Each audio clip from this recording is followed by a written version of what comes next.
Hey guys, today on Rich with Cars, I'm going to go over a quick overview of the 2023 Lexus RX 350 and the RX 500h. Lexus actually just unveiled this car this week. It was on Tuesday of this past week at their headquarters in Plano, Texas. Unfortunately, I did not get an invite. Maybe next time I will. But nevertheless, I'm going to just go over a quick overview of the exterior, a bit of the interior. I didn't really get a chance to get a look at the actual vehicle in person. So I'll give you my quick take on it, and hopefully you guys enjoy that. So strap in and let's take a look.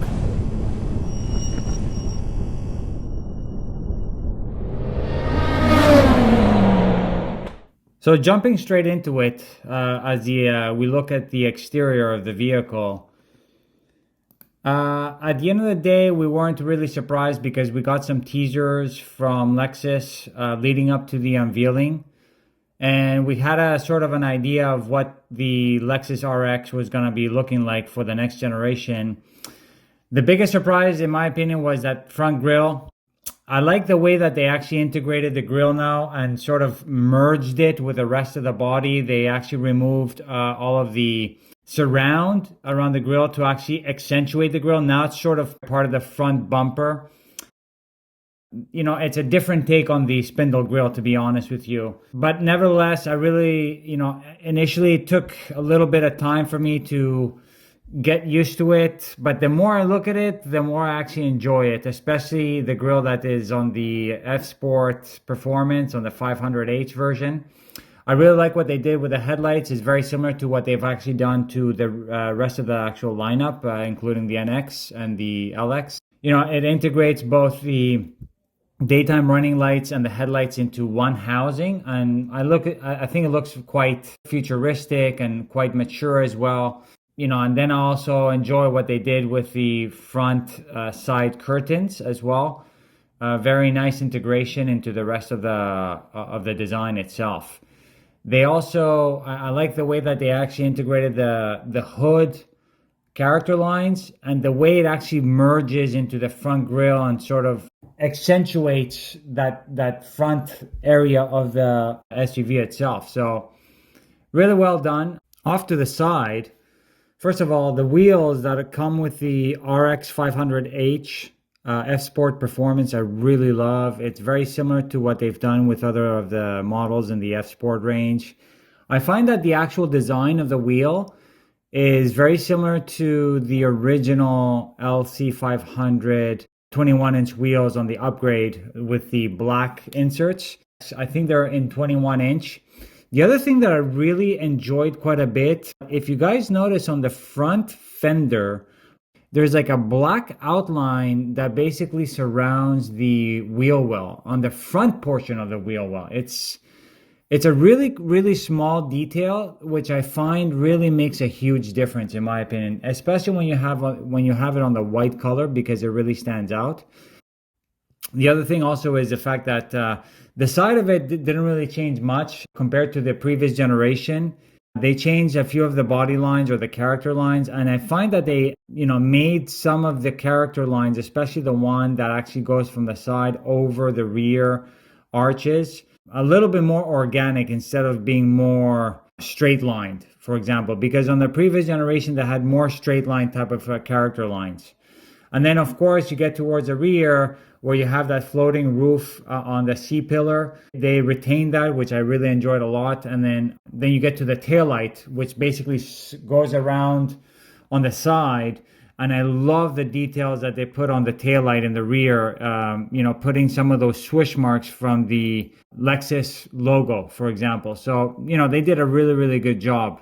And then finally moving on to the rear, they made some very smart and up-to-date changes that basically follows the rest of the Lexus lineup.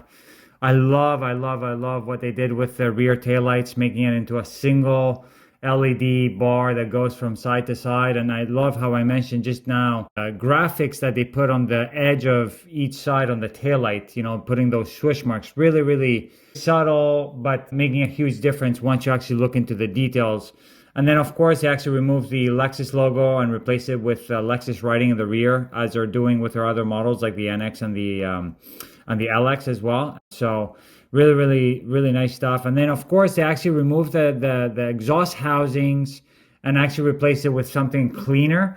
So I really enjoyed the general sort of changes that they did on the RX. They made it more mature, more modern. Really, really nice direction in terms of what Lexus is moving towards.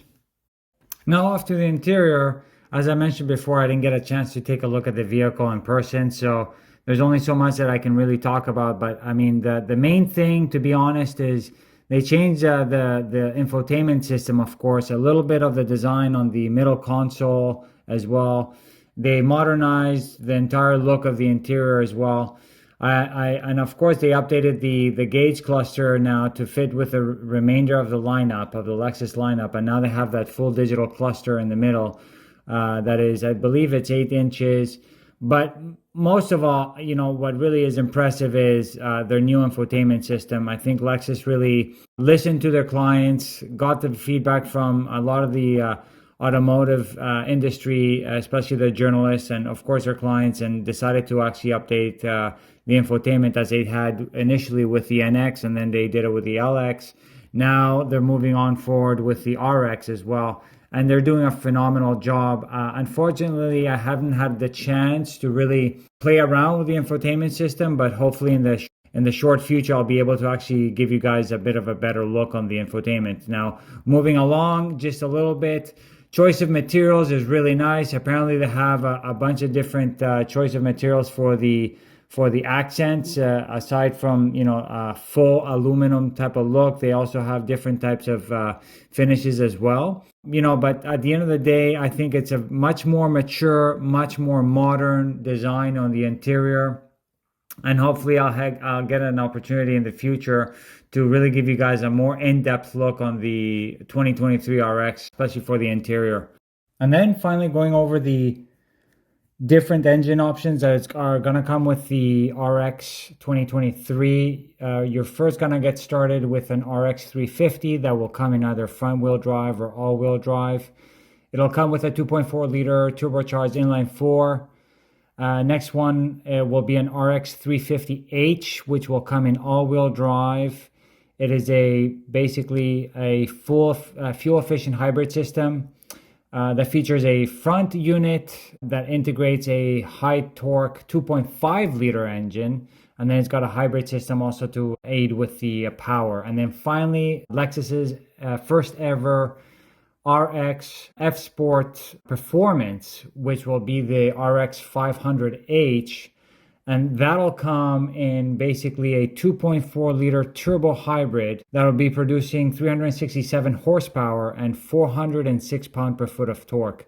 Personally, I would be expecting a little bit more out of an F Sport Performance, kind of like what they did with the IS500. They put in the naturally aspirated 5-liter V8 in that.